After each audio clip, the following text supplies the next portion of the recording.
Good evening, visitors. Welcome to the Australian War Memorial's Last Post ceremony. My name is Robert Adams, and joining us today from the Royal Australian Air Force is Sergeant Adam Hanley. This evening, we warmly welcome Group Captain Ernie Walsh, President of the ACT Division of the Air Force Association. As always, we welcome the veterans who have served, those that are still serving, and the families that love and support them. The live stream of this ceremony is made possible by the Returned and Services League of Australia and the RSL and Services Clubs Association. We welcome members who are watching the broadcast of this ceremony across Australia. During this evening's ceremony, wreaths will be laid at the base of the pool of reflection by visitors to the memorial and students on behalf of St Joseph's Primary School, visiting from Merewether, New South Wales, and St Pius X Primary School, visiting from Windale in New South Wales. If you are able, I now invite you to please stand and join in singing the National Anthem.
Students and visitors who are able to do so may now please be seated.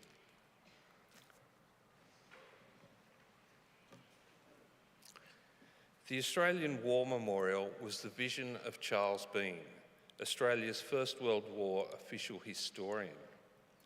Bean landed with the Australian troops on Gallipoli and stayed with them at the front through to the end of the war. The idea for this national memorial and museum came to him at Pozières, France, in the depths of the bloody fighting of 1916. Bean's idea was that this would be a place where families and friends could mourn loved ones buried in faraway places. It would also be a place that could help all Australians understand what these men and women had endured and what they had done for us. Bean's vision, to which we remain true, is best expressed as inscribed in the entrance to the memorial's galleries. Here is their spirit in the heart of the land they loved, and here we guard the record which they themselves made.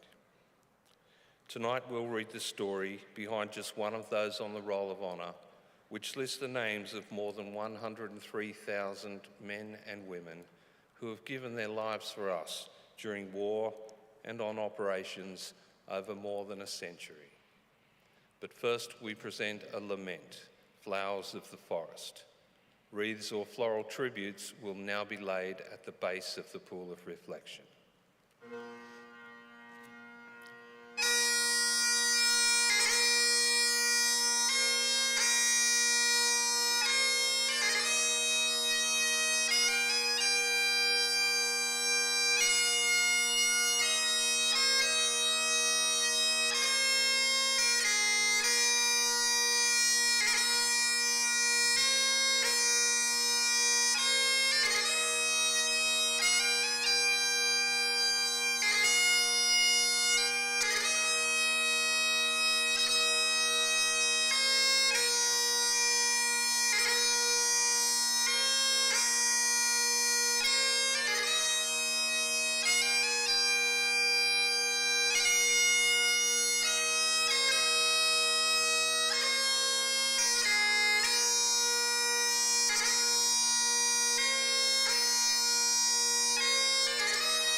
Today we remember and pay tribute to Warrant Officer Noel Charles Barrett.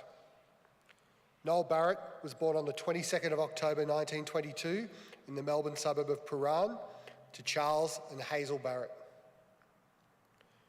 Growing up, he had two younger brothers, John and Robert. Their father was a bread carter who died in 1931 when Noel was 8 years old. Noel Barrett was educated at Malvern Grammar School and was fond of football, tennis, swimming and boxing. After school, he studied with the Federal Institute of Accountancy and found work as a junior clerk with the Commonwealth Aircraft Corporation. On the 15th of August 1941, Barrett enlisted in the Royal Australian Air Force, aged 18. He trained as an air gunner and in September 1942 was made sergeant, having received his air gunner's badge. The following March, he was promoted to flight sergeant. Barrett embarked for overseas service from Brisbane on the 5th of May 1943, arriving in the United Kingdom in July. As part of the Empire Air Training Scheme, he was one of almost 27,500 RAAF pilots, navigators, wireless operators, air gunners and flight engineers who, throughout the course of the war, joined Royal Air Force squadrons or Australian squadrons based in Britain. Further specialist training followed in England, and Barrett trained as a navigator. In March 1944, he was promoted to warrant officer, and on the 24th of June was posted to number 463 Squadron RAAF. As part of Bomber Command, the squadron flew the four-engined Avro Lancaster heavy bomber. On the night of the 29th of August, Bomber Command launched a bombing raid on the city of Königsberg in Germany. Warrant Officer Barrett was the navigator on board Lancaster JOS, which took off from the Royal Air Force Base at Waddington shortly before 8:30 p.m. Of the 20 aircraft that number 463 Squadron committed to the mission, 2 failed to return, including Barrett's Lancaster. Nothing more was heard from the crew, and investigations after the war found no trace of them or their aircraft. Those presumed killed by enemy action with Warrant Officer Noel Barrett were fellow Australian Flight Sergeants Thomas Jamieson, Thomas Dodd, Ralph Parker and Neville Taylor, along with British Airman Flight Lieutenant Thomas Parker and Sergeant Robert Packham. Noel Barrett was 21 years old. He was dearly missed by his family back home, who placed in memoriam notices in the newspapers for years after his death. The crew of Lancaster JOS have no known grave. Today their names are listed on the memorial to the missing at Runnymede in Surrey. Warrant Officer Noel Barrett's name is listed on the Roll of Honour on my left, along with almost 40,000 others from the Second World War. His photograph is displayed today beside the pool of reflection. This is but one of the many stories of service and sacrifice told here at the Australian War Memorial. We now remember Warrant Officer Noel Charles Barrett, who gave his life for us, for our freedoms, and in the hope of a better world.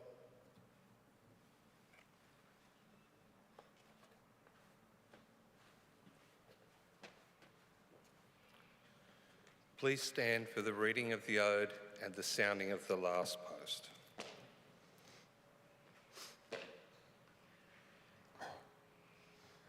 They shall grow not old, as we are left that grow old.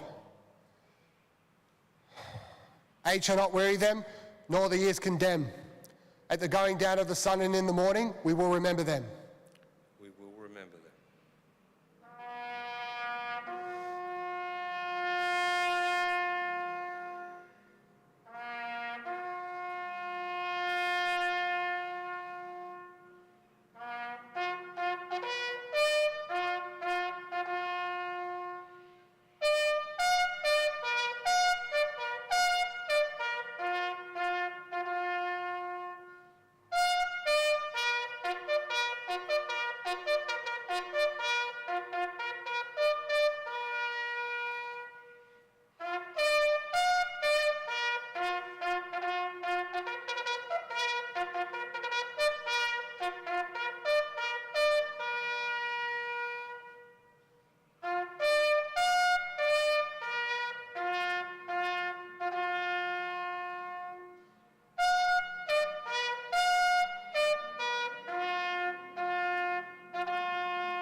lest we forget. Lest we forget.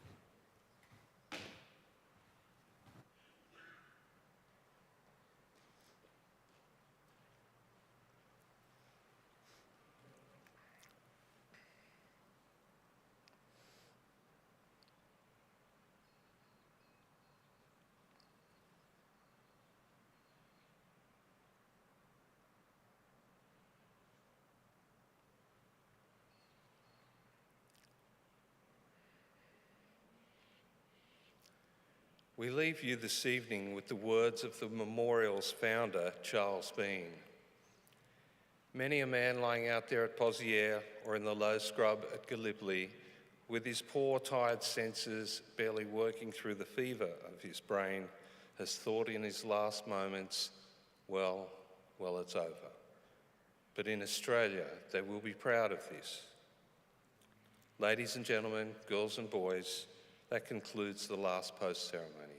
On behalf of the director, staff and volunteers, thank you for visiting the Australian War Memorial today and for your support during the memorial's development project. We wish you all a very pleasant evening.